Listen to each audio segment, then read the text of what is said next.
Hey guys, Buckeye Bar Guys. We wanted to thank you guys for tuning in to us here on Buckeye Bar Talk.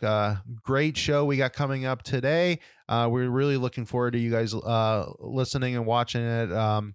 But just wanted to remind everybody, just remember to subscribe to the channel, hit the all notifications bell, that way anytime a new show comes up, you guys will be alerted to it. And don't forget to like the video and comment on the video. All interactions with us helps us continue to grow, and we appreciate your support. Now to the show.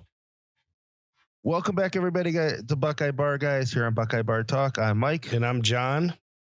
Today's date is Tuesday, November 23rd. We're a couple of days out from Thanksgiving and a few more days out from our first Buckeye Bar Guys on-air Michigan game. So as last year, Michigan decided they didn't want us to do a Michigan week, but this week we will be getting one. So no COVID cancellations this year.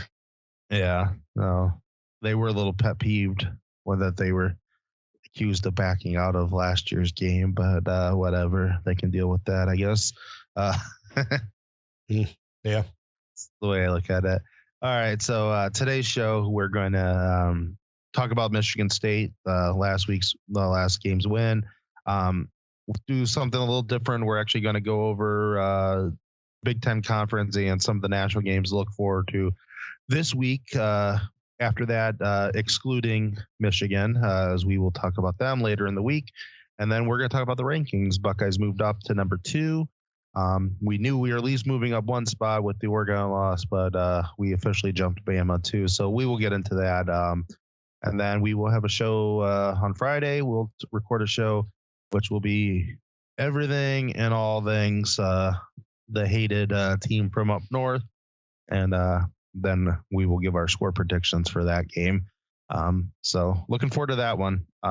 But Michigan State, man, the other team from up north, Buckeyes kicked their ass, and it felt good, and it was about as dominating of a performance as you could have really asked for. So, just your general thoughts about the game. I feel like it was, the most balanced approach that we've seen as far as offense and defense against a quality opponent. I know their defense wasn't great going into this. I think maybe the win over Michigan, people were giving them more credit than they deserve, but they were 9-1 up until that. They were ranked number 7 in the country. So, I mean, it's still a good win, and Ohio State absolutely dominated them on both sides of the ball. I mean, we can talk about actual, stats, facts about both sides of the ball, but what I felt was interesting and what I truly believe, I think there was 2 statements, and it actually goes on to both the offense and defense. So offensively, I truly believe Ohio State, had they wanted to, had they kept, the pedal on the gas the entire game, they could have scored on every possession. I think they could have scored up to 85 points more, if they had the opportunity to. Defensively, had they not taken out the starters, after that, the missed field goal, I think Ohio State could have shut them out if they played as hard as what they were for the rest of the game. So, and that's, there could always be some sort of slip up in coverage or something like that Michigan State could have broke one. But I truly believe those 2 things really could have happened, that we could have won this game 80-0. Yeah, no, I don't disagree with that. The one thing I will say about Michigan State, and I mean, this goes all the way back to D'Antonio, and it's no different with Mel Tucker. They are a scrappy team. So, I mean, the biggest thing against Michigan State is, get them out of the ability to really scrap it up with you. And, they like playing dirt, and not dirty as in, they're a dirty team. They like to play just, they play ugly. They like to muck it up is how I would word that. And when they win, they win ugly. I mean, that's they just out physicaled you for that game. And so that was the biggest thing for Ohio State going into this game. Was just don't let them get going. Yeah, Ohio State absolutely dominated on both fronts. So both lines of scrimmage, Ohio State totally took control of it. Defensive line from the very first play against Kenneth Walker broke through and took him down behind the line. And the offensive line, I mean, they just won all day long. So that's all you can want. And those were things, especially, you know, we had said that no matter what Michigan State team you were getting, that's how they come at you strong on those lines at the line of scrimmage. So definitely, I mean, very exciting and just something you love to see, that total domination, you know, on the offensive defensive lines. Yeah. So we'll start, obviously, a lot more to probably say about offense than necessarily the defense, but we'll start with the defense. I mean, well, they held Kenneth Walker to 25 yards. So, I mean, they looked really good. I mean, that just meant that the fireworks were all on the defensive side, offensive side of the ball.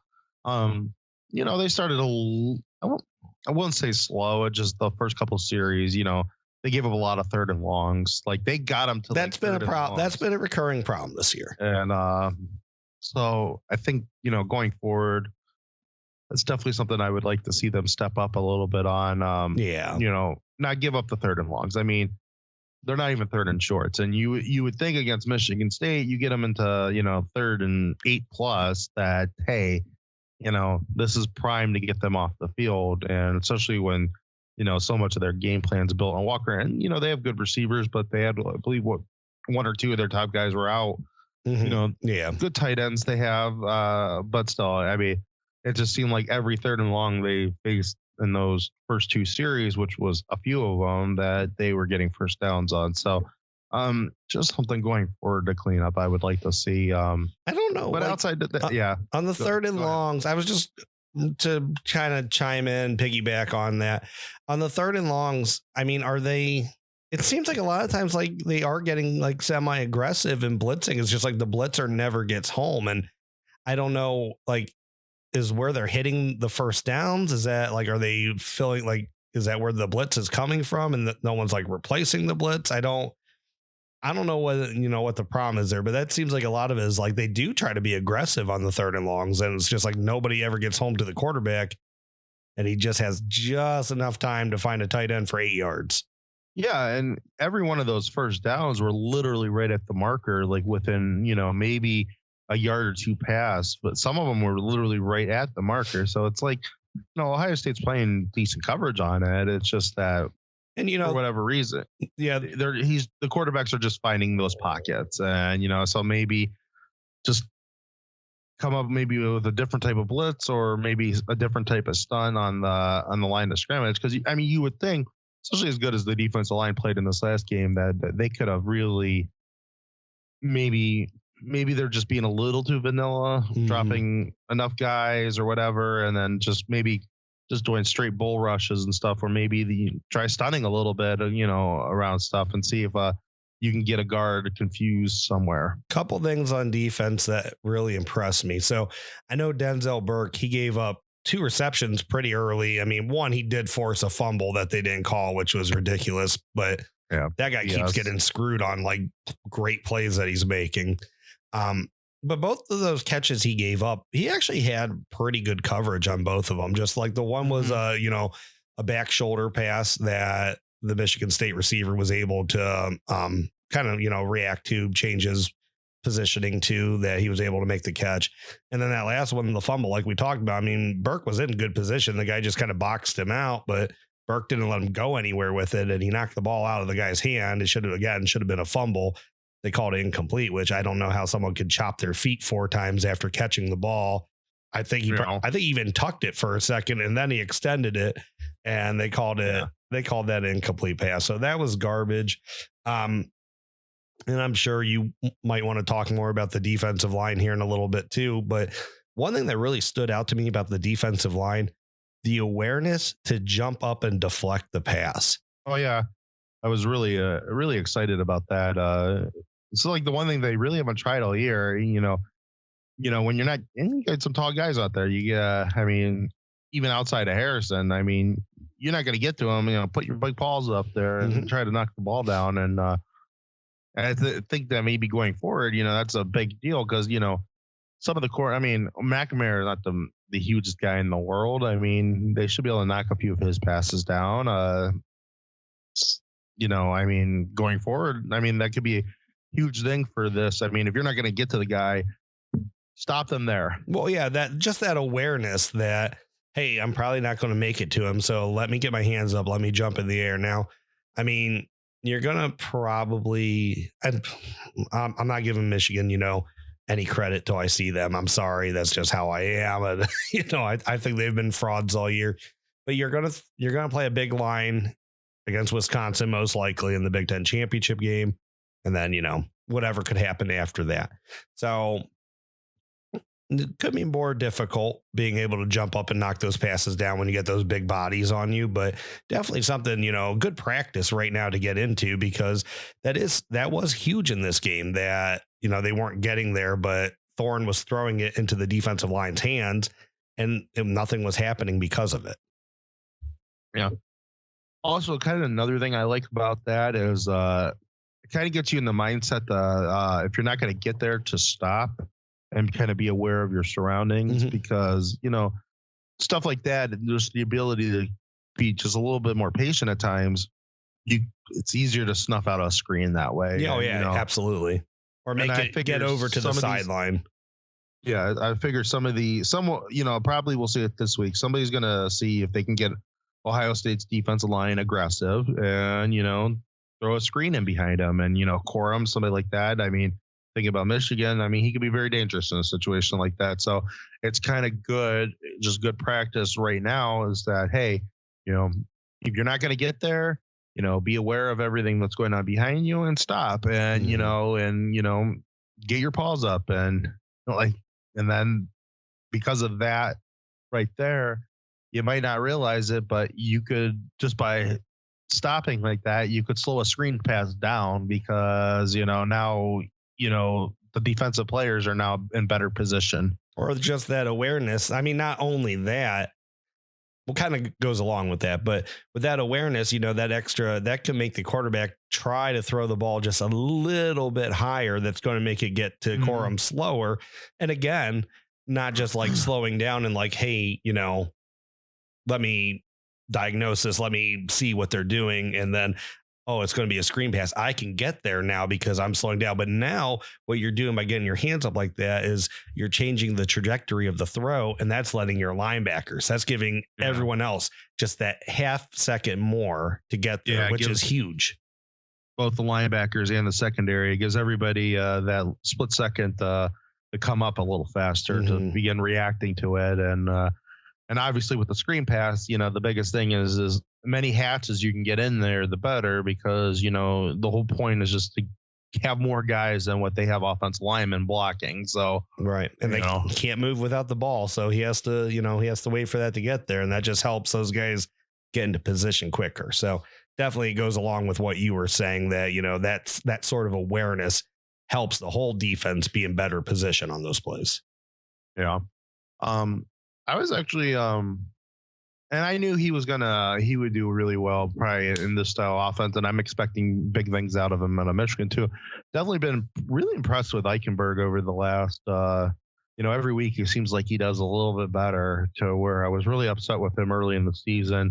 I had those nightmares of Tough coming back, and so I mean, give him his dues where he deserves them. He's Ever since they've changed the defense, he has been much better at reacting to where things are going, both in the passing game. Not saying he doesn't give up, he's not giving up completions and has still gotten lost at different times. Yeah.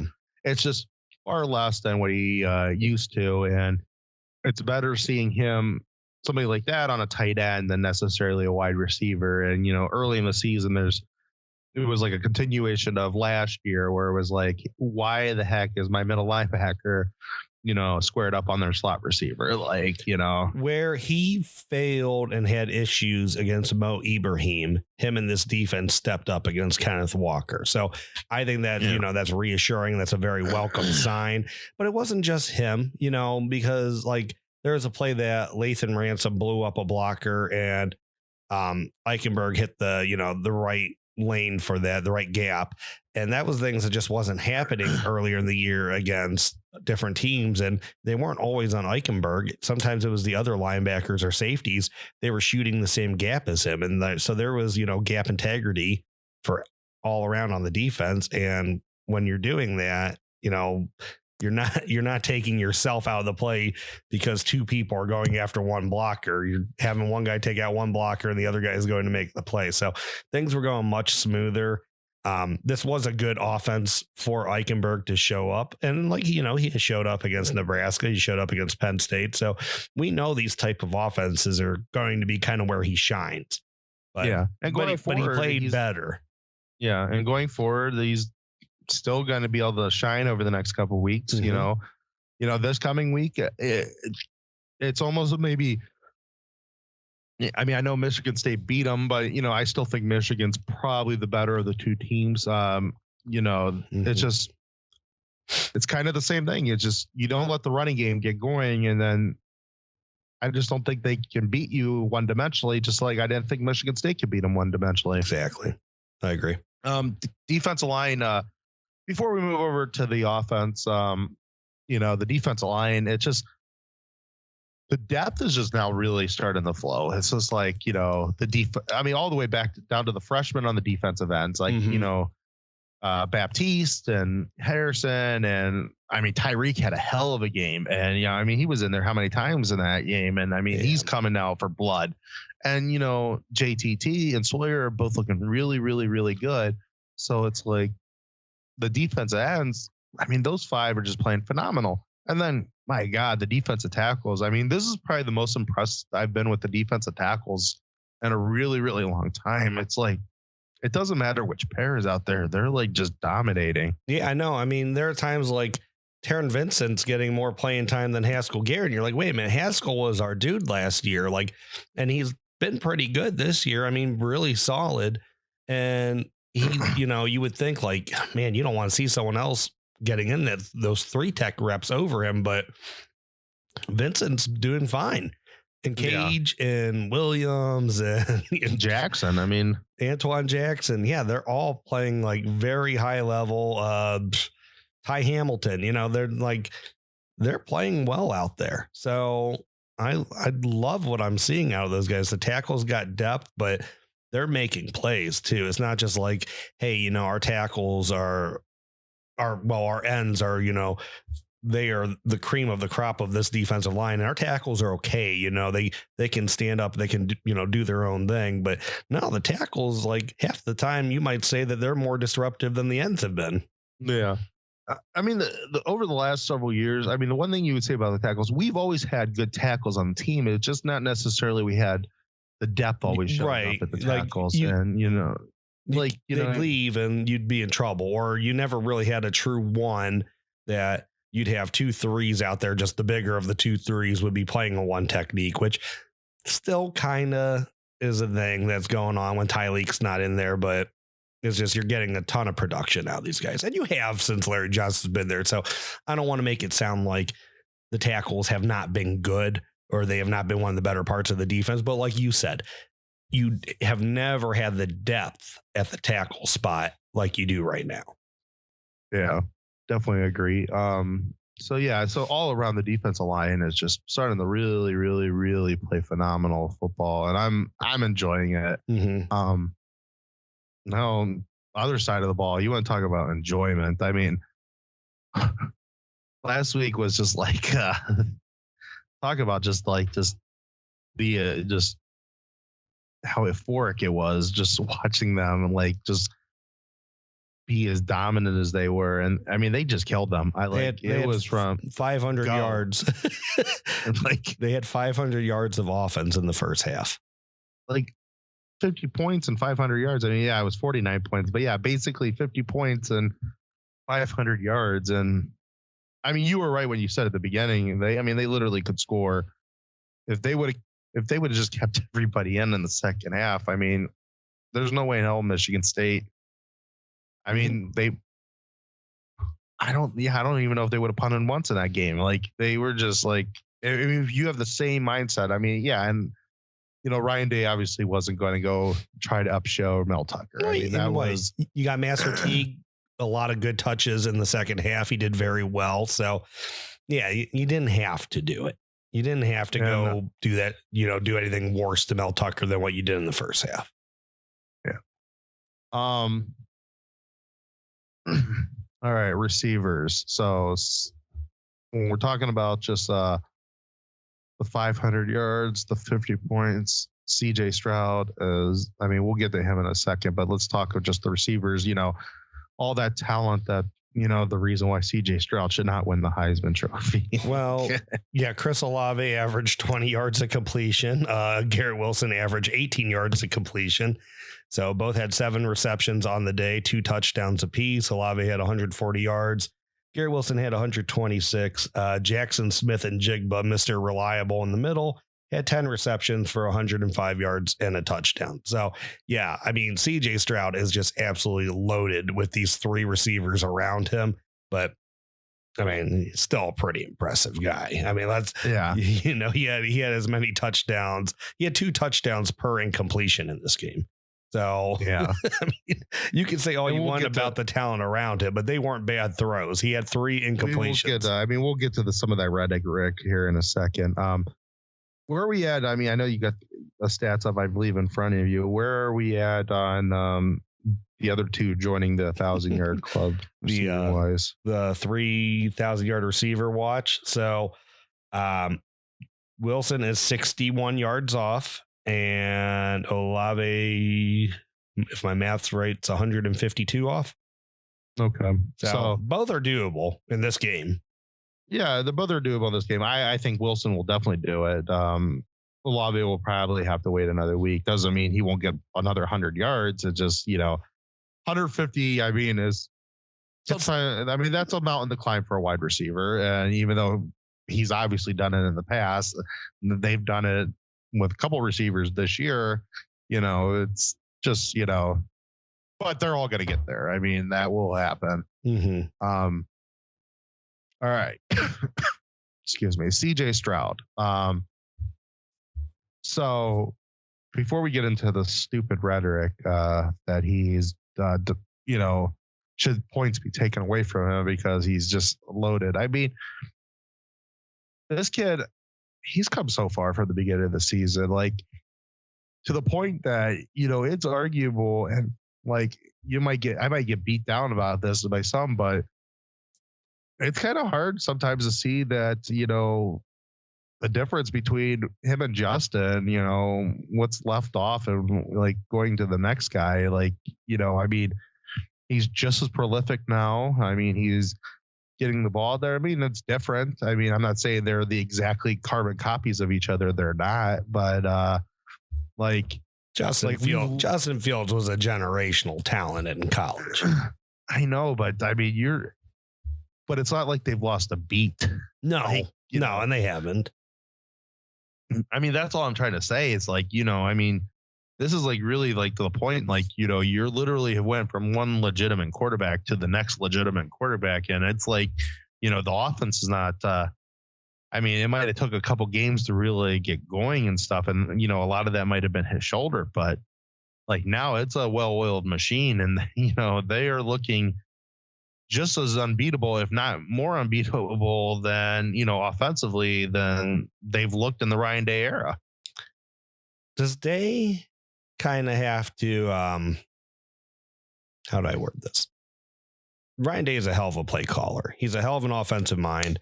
One of the best in the business. So in no way is this insulting to him or anything like that.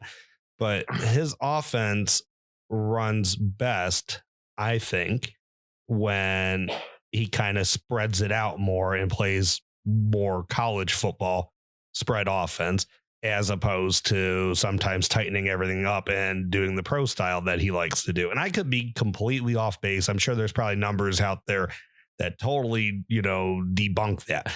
But I just think the last 2 weeks against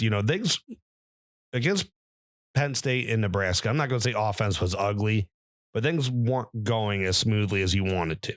In the last 2 weeks, they kind of spread everything out and the offense has been just on fire and they've gotten in the end zone. Yeah.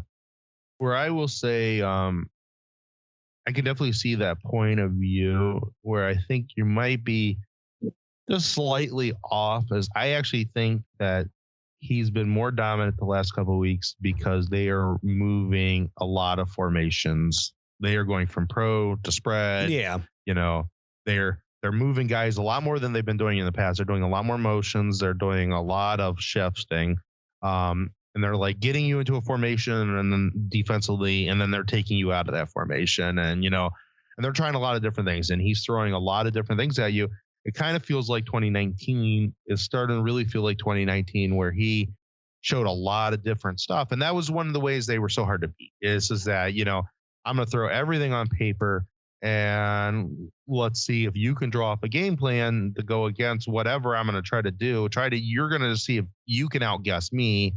And then if you do outguess me, I'll just be ready to go to something else. And so it's not, I mean, I agree with you on the spread part that it's in, like, they're definitely spreading it out more. But I think where he's really starting to throw people off is that he's starting to throw a lot of different stuff in multiple formations. And then he's remembering what worked and what didn't work. And and plays are coming off of every play. So every successful play, he's running a different play off of it than either later in that game or in the next game. I mean, there was different times, you know, in the last game, and I can't remember the play, you know, they faked the bubble screen and released a wide receiver down the field. And, you know, the couple times that, you know, they forced safeties out of areas just to have a guy go right down the middle. And it's like, you know, they were doing those end arounds, but not actually giving the ball this time around. Right. And they actually did the inside handoff to Henderson.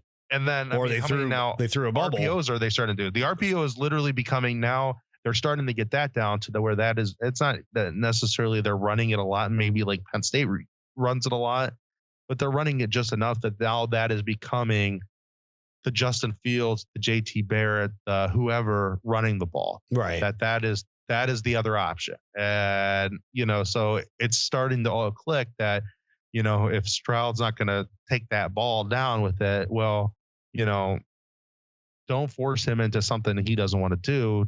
He likes to throw the ball. So, you know, run a receiving route, be with it. And that's what we had said a couple weeks ago. You know, if he's not going to run off of that type of, you know, motion, that type of action, evolve in some sort of RPO into this offense. And they are, and, you know, it's starting to work. And just like you said, that's taking out him having to run the ball. Now he can throw it to, you know, the receivers on the RPOs, and it's working nicely.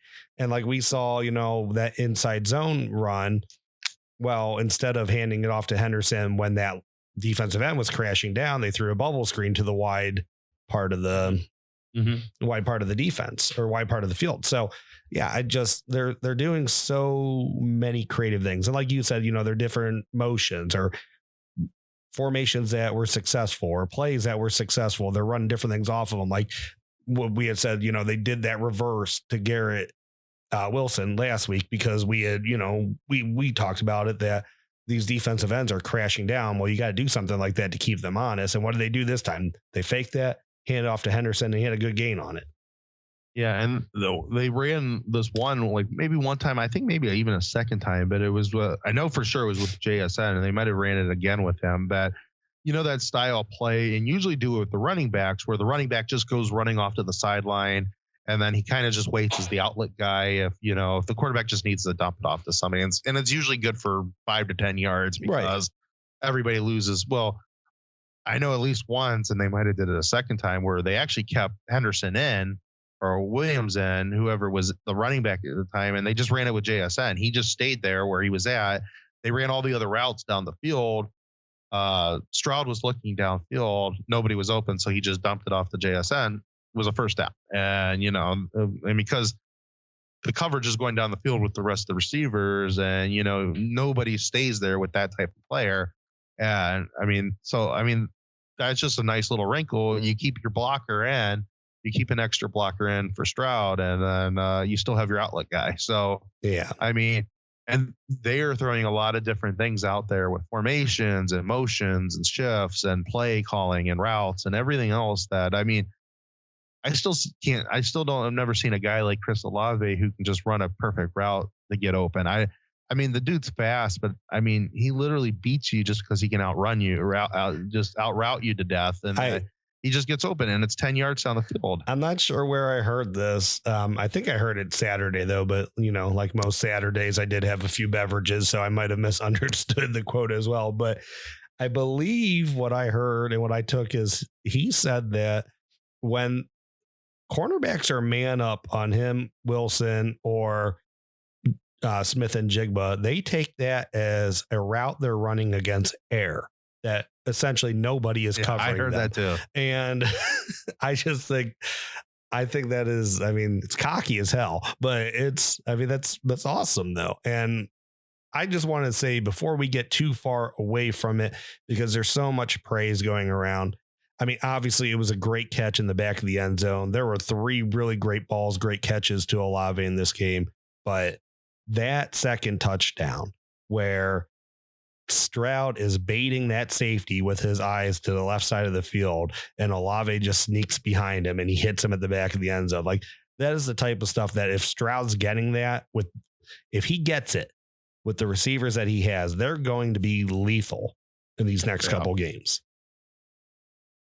Yeah, exactly. All right, real quick, just to touch on the running game and the linemen just real fast. I have no complaints with the running game. I thought the Mayan's opening up a lot in this.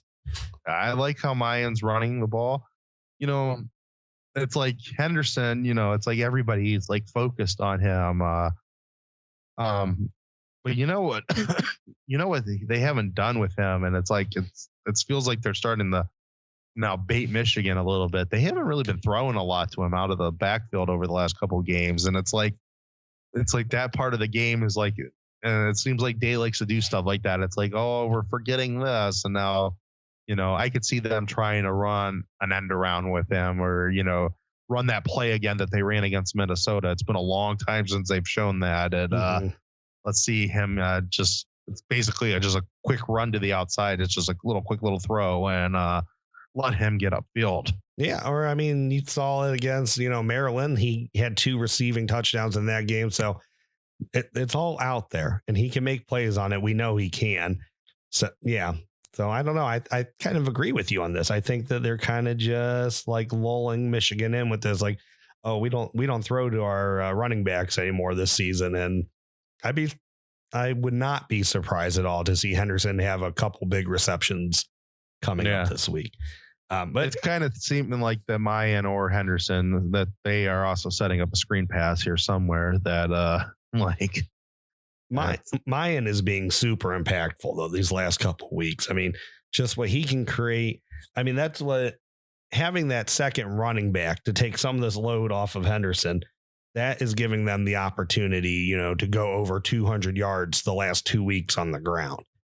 And of course, Teague had a really good game. I think he had close to 100 yards, 95 yards. So, yeah, it was only 4.5 yards per carry, but that's not bad. And he got his touchdown, and everyone called for. What a cool moment that was, by the way. Yeah, that was everyone really chanting cool for him, and he got that touchdown. I was so happy. We were joking around here because it was like, I was sort of joking around because it did. It felt like the Rudy moment, and everybody started yelling Teague. I'm like, Rudy.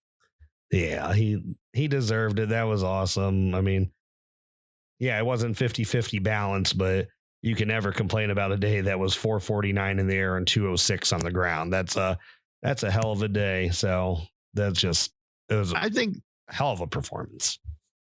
I've heard them talk about balance before. Like, there was a lot of, I think under like the Meyer, I think he was always like, he wanted to be kind of like 250, 200 type balance and stuff like that, or 300. I think maybe Tressel was 250, 200, and maybe Meyer is like 300, 250. But, I think I heard Wilson talk about this before, Coach Wilson and even Day to a point. Balance not so much to them as the yards that they get. It's that, can they get first downs with whatever type of play that they're running? And, do they have the confidence to run the ball on 3rd and 4? That's kind of where, your balance comes in. And I think they have confidence to do that. And so, I'm not necessarily, I don't get it when I see, 400, 200, 500, 200, think that they're not just being balanced. I'm not expecting 500, 500. that happened, that would be awesome. But no, this isn't NCAA, so that's it doesn't always happen that way. Mayan, though, he needed 18 yards on one run and he got 19. So yeah, that was really impressive. Yeah. So where's he at right now in total yardage for the season? It's not. I mean, I don't think if he played every game and got over 100 yards down the stretch, then he would push for 1,000. But I think he's somewhere between 400 to 500. I mean, he could still though push for like 800. But I mean, he's averaging over 7 yards per carry, just like Henderson. So I mean, there's a chance. Where's Henderson right now, yards wise? I want to say like 1,070. I'll tell you in a second. I'm pulling it up. Oh no, 1,098. So he's on 1,100 yards. So I think it could be very realistic that, Williams could get to about 800 and, Henderson could be in that 1,400 range, to possibly even 1,500 range and, coming down the stretch. And I mean, that's a 2,000 yard back. And yeah, you did it with two guys, but that's pretty awesome at that point. Teague has and it seems like 350 yards too.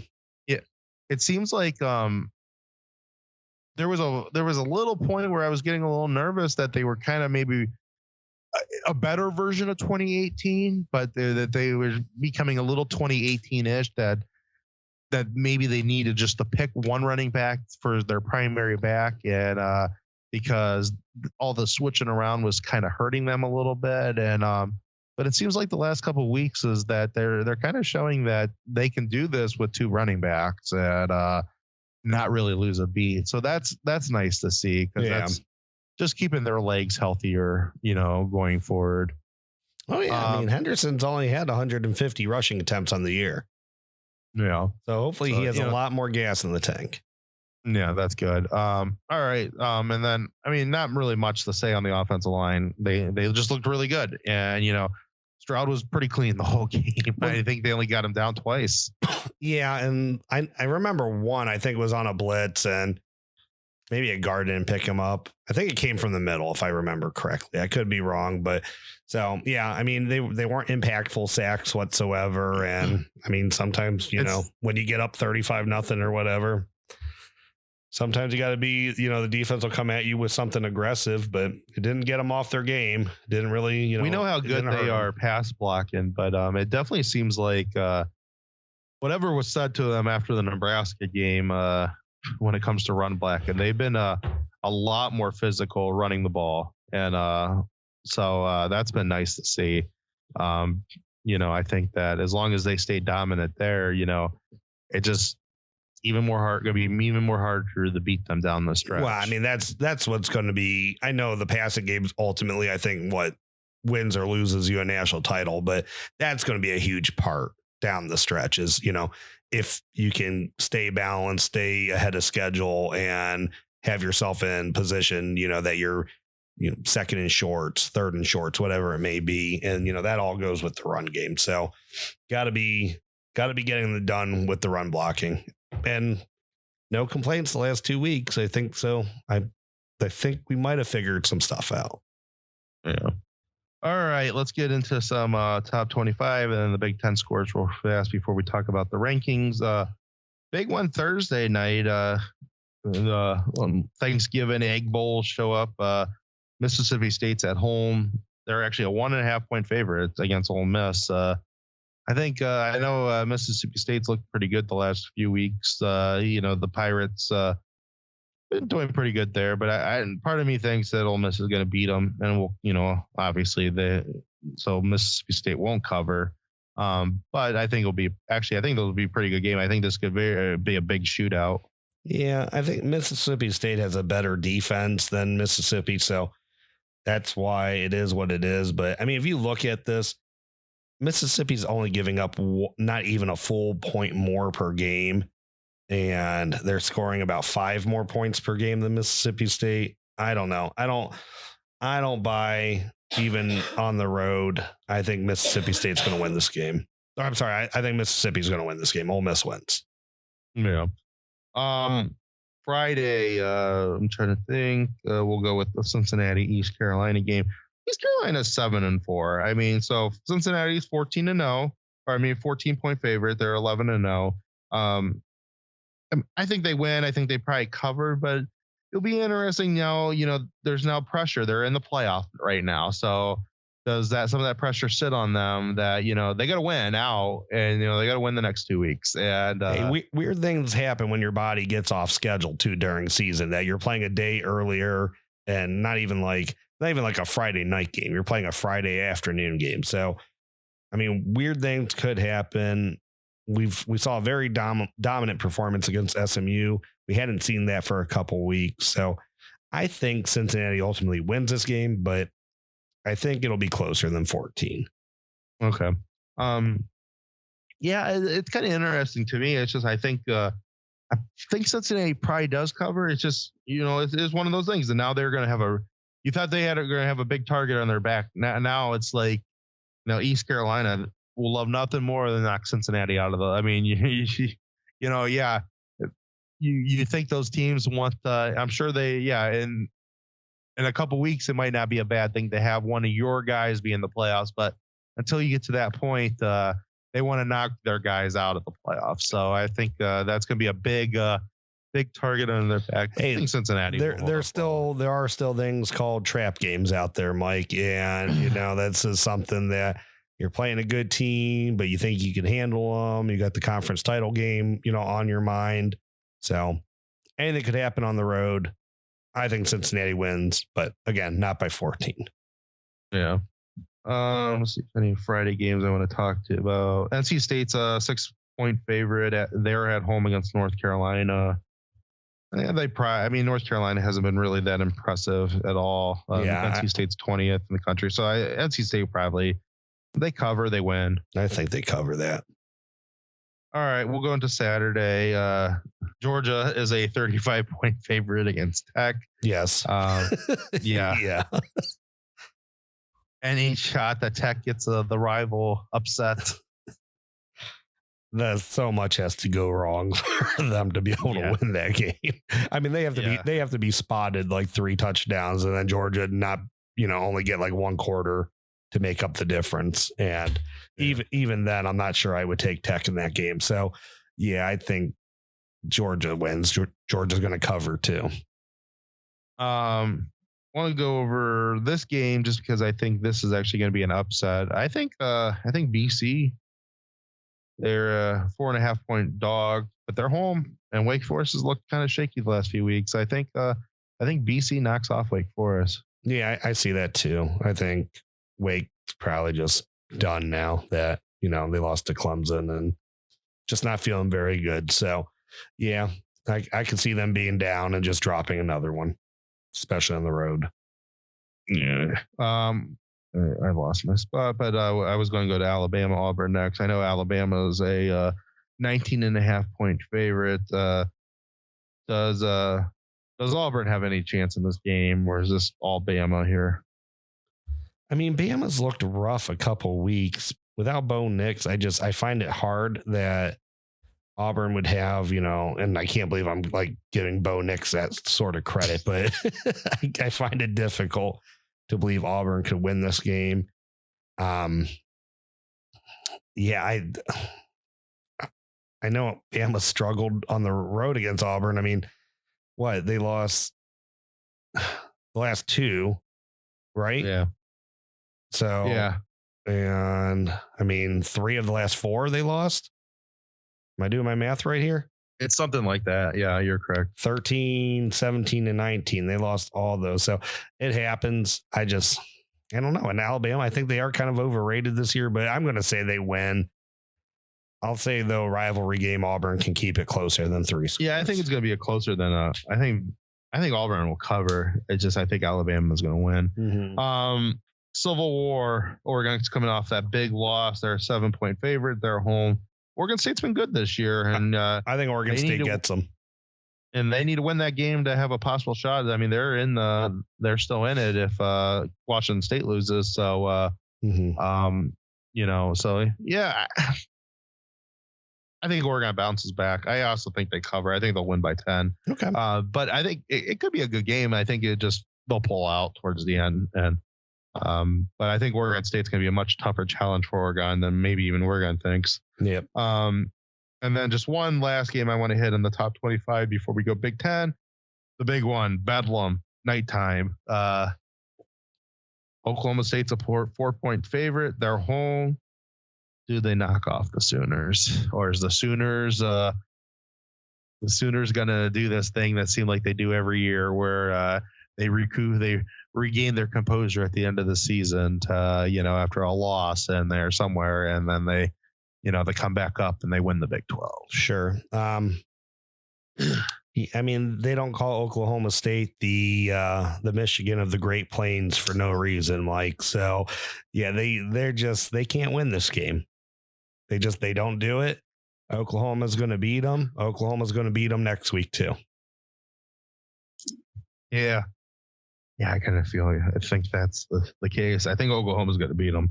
And then, those will be a rematch then next week, won't it? Right, because, the only way Baylor gets in is if Oklahoma State loses. Or no, if Oklahoma loses. If Oklahoma State wins is... Baylor gets in then if Oklahoma State wins this game. But, if Oklahoma wins, then it's a rematch.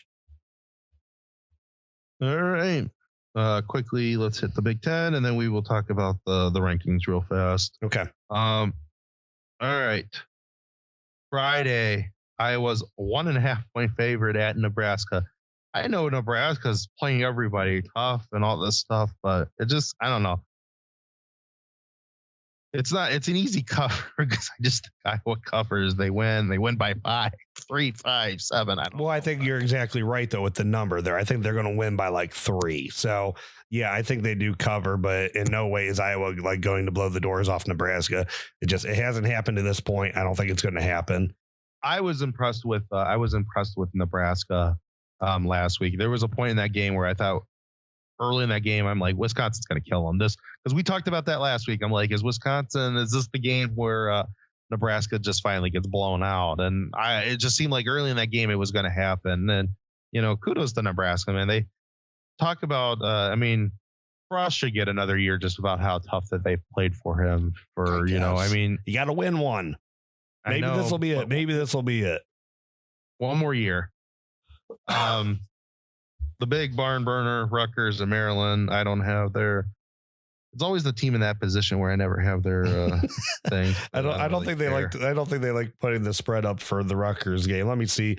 Maryland's a 1.5 favorite. So this is huge if you think about it. This is for one of these teams to become bowl eligible. Yeah, this is like Florida State. I mean, is that the same situation? Yeah. Oh, yeah. The winner of that game goes to a bowl. But you know what that means is one of these teams, is it 15 practices? One of these teams could get 15 additional practices if they win this game. This is a big game for one of these two squads. I think Rutgers is going to win, though. I think Rutgers defense will shut Maryland down to a point enough that they win that game. He's had a lot of issues with defenses getting in his face. And of course, Rutgers isn't nearly as talented as the teams that have just blown them out. But, if they can get any sort of pressure on him, he's had issues this year. And I think Rutgers could win this game. Yeah, I kind of agree with that. So, yeah, I do agree with that. Rutgers, I think, wins. I don't think it's going to be like anything crazy, but they win by a touchdown to 10, I think. But I do like Rutgers' defense more than Maryland, and that's why I think that one. Penn State at Michigan State. Penn State is a 1-point favorite. So I think, again, it's like one of these things. I think it's close and it doesn't really matter. I think Michigan State wins outright. I think it's in East Lansing. They'll bounce back. Yeah, I think that they're slightly better than Michigan or Penn State, and so I think they'll win by 3-7. Yeah, I kind of am agreeing with you on that. I don't know. I mean, Penn State. Yeah, I mean, I guess Jahan Dotson's going to get his because everyone's throwing on Michigan State this year, but Michigan State has good receivers. Michigan State has a good running back. So I don't know. I mean, we saw Penn State trip up Ohio State sometimes, but not too many people have had great success with Walker. And even then, I mean, the receivers have been okay. But Penn State is a really good secondary. I agree, though. I think Michigan State will win this game. All right. 6.5 point favorite for Illinois. They're home against Northwestern. The beautiful battle of the state of Illinois. It's kind of hard for me to pick covering in this game because I don't really know a lot about Northwestern. I know Illinois is going to play super physical, super tough. So I think that will keep the game really close. So I don't know. I think Illinois will beat Northwestern. It just could be like a 3-point win. All right. Yeah, I mean, it could be 3 points, but I think they'll actually cover because Northwestern's run defense has been horrid, and as we all know, that's one thing that Bielema's teams can exploit when the other team can't stop the run. Yeah. Purdue, 15-point favorite. They're home against Indiana. They're absolutely going to cover Hoosier this. State. They're going to cover. I agree with that. And Indiana will go winless in the Big Ten, and they deserve that. Yes, it's like things are correcting themselves, right? That was the absolute karma that those losers deserved. Their 10 fans deserved. Mm-hmm. Wisconsin, 7-point favorite at Minnesota. So if Wisconsin drops this game and Iowa wins, Iowa's in the Big Ten title, right? Correct. All right. So does Minnesota, 7-4, they've been a good team. Would be a huge win for PJ Fleck. Is this a different year, kind of same story, and Wisconsin ends up back into the Big Ten championship game? Or is Minnesota going to do Iowa a solid here and put them into as long as they beat Nebraska, put them into the Big Ten title? Minnesota just plays everybody so close this year, but I think this will be a very low scoring game. I don't know what our weather is looking like in Minnesota for that game, but probably not going to be pretty. Probably cold. Yeah. But Wisconsin will be fine with that too. Wisconsin's fine with that. That's not an issue. Wisconsin's found their running back. So, and he's a big guy, and he's like 17, I think they said. I felt like they said that multiple times against Nebraska. Yeah, I think he's 17. So I'm going to say Wisconsin wins this game. And since they're both going to be dealing with the same crap, and Minnesota's had some injuries this year, I'll say Wisconsin covers. I'm not very confident on it, though. Whoever wins our game this coming week, which we will talk about later, obviously we both know who we're picking. Mm-hmm. They will be playing Iowa next week because Minnesota going to knock off Wisconsin. Because that is just how weird the Big Ten West is. It always seems like this is the payback from a few years ago when, Minnesota, like they were the darlings. Everybody loved them, and Wisconsin beat them. And they all play each other so close over there too. So yeah, I could see it. So, definitely could see it. And obviously we left out one game. We'll be talking about that here at the end of the week. Yes, sir. All right, real quick rankings. So Ohio State knew they were going to jump up at least one, but they've jumped up to, and they're number 2 in the country. Cincinnati came up to number 4. Bama's at 3, and Georgia is still at 1. Just your take on the top 4. What did you think there? I was surprised Ohio State jumped up 2 spots. Not that I disagree with it, because I think Ohio State is the second best team right now, but I just felt like the committee, how, adamant they were keeping Alabama at 2 for this and, for these couple weeks that this has been out. And you can say all you want about, not playing well against Arkansas, and Ohio State just totally, boat racing the 7th ranked team in the country. So at the end of the day, you can say, people play hard, tough games. They still won. We don't think Ohio State's still better than them. And that's all that really would have mattered. But they gave Ohio State, the credit they deserved. They said that they're better than Alabama at this point of the season.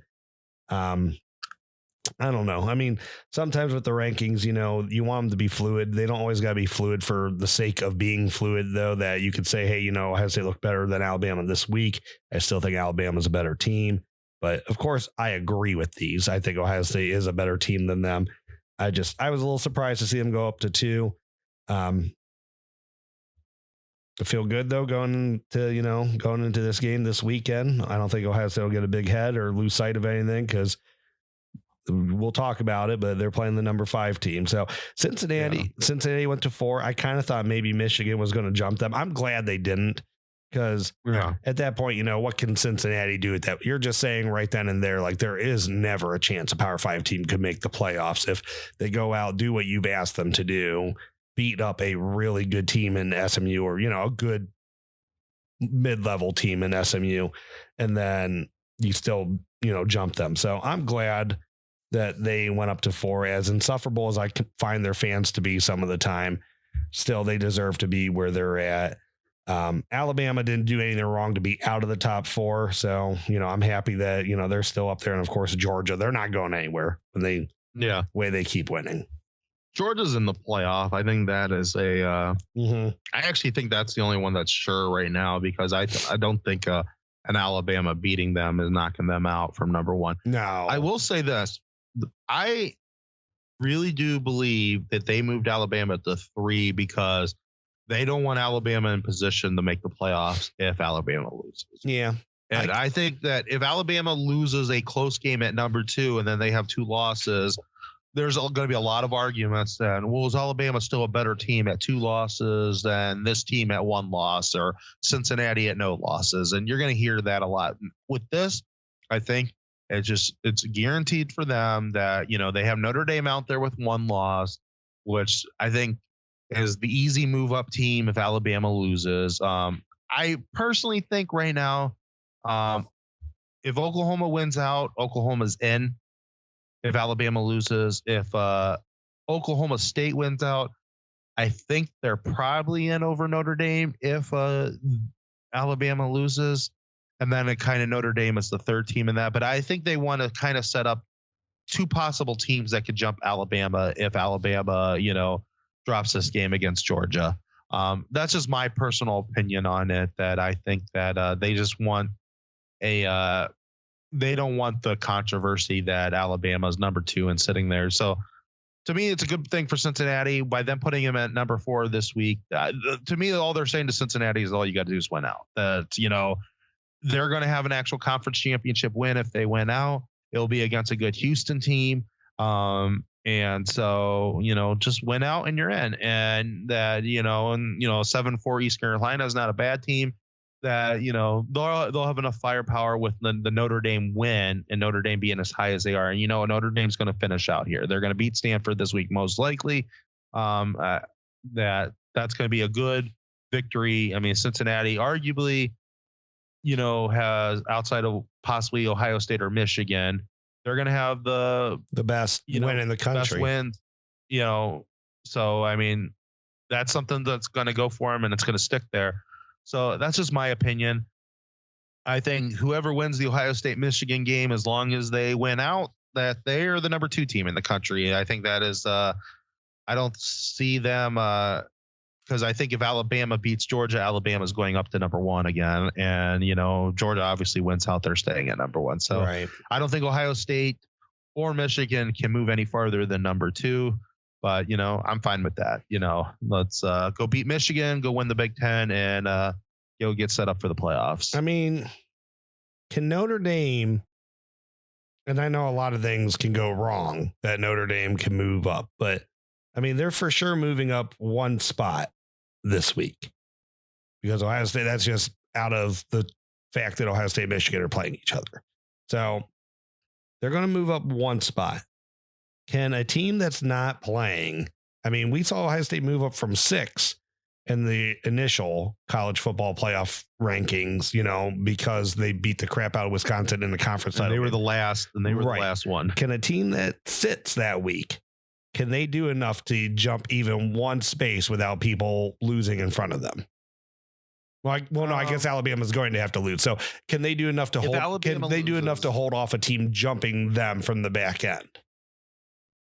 Oklahoma, no. Oklahoma State, probably no. And last week I was thinking, I really thought last week that, and I think I said it to you, I didn't see Oklahoma State being able to jump Notre Dame regardless. But now I'm starting to see it, that they're going to have 2 big wins behind them if they win the Big 12. So I'm like 98% sure if Oklahoma wins out, Oklahoma and Alabama loses, Oklahoma's jumping Notre Dame. So I'm like 70% sure that 60 to 70% sure Oklahoma State will do it. And the only reason why it's just I don't know. Funny things play in people's heads when they start thinking Oklahoma State or blue blood. right. And like, so that's just my only thing on that one. And that's why I think Notre Dame is the end of the pecking order. But if Alabama loses, it is either a one-loss Big 12 team or Notre Dame is going to be in that playoff, and Alabama will be out. That's just my opinion. So, I mean, you think Notre Dame definitely, they need 3 teams in front of them, not including, one not being Georgia. They need 3 teams to lose in front of them, or they need, what were the 2 teams that will lose in front of them, assuming it's Alabama and Michigan, and they need the Big 12 to end up the champion have 2 losses. Yeah. I think as long as Alabama loses and Oklahoma wins this week, Oklahoma State wins next week, or Oklahoma State wins this week, Baylor wins next week, then Notre Dame is definitely in. Yes. That's my opinion. So very much still alive. Yeah.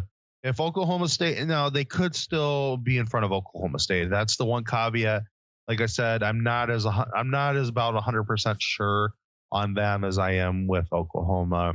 I do think Oklahoma, if Oklahoma wins out, they're in. The committee likes putting them in. They'll have a Big 12 championship game.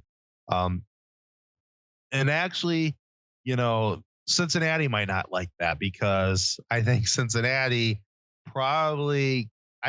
emotionally they want to play Ohio State, just because that is a rah-rah game. Be like, these guys didn't want to recruit you and, go out and beat Ohio State. Let's show who we're the best team in the state of Ohio. If Oklahoma wins out, I have a feeling it's going to be Ohio State, Oklahoma in the playoffs, and Cincinnati will have to play Georgia. That'll be interesting in Texas. That's just my opinion, that they will give Georgia the perceived easier win. And that would be interesting for Ohio State. I mean, I know we've won in Norman, recently, but that'd be interesting in Texas having to play Oklahoma, because I would assume that the Miami, Georgia's taking that Miami game. Yeah. Yeah, probably. But, they might take the Texas game too. I think they will do fine fan wise at either stadium. They have a huge fan base. So, yeah. I don't think that would matter, but Miami is closer. So probably would be Miami, but who knows? Maybe Kirby Smart thinks who knows how that stuff comes out to it. Maybe he thinks Dallas is a more business area and Miami is too much of a play area, and he might decide that Dallas is the way to go. I mean, who knows? Yeah, but so do you see a real dark horse right now that could get in, or is Notre Dame the dark horse? Notre Dame's the dark horse. I agree with that. Yeah.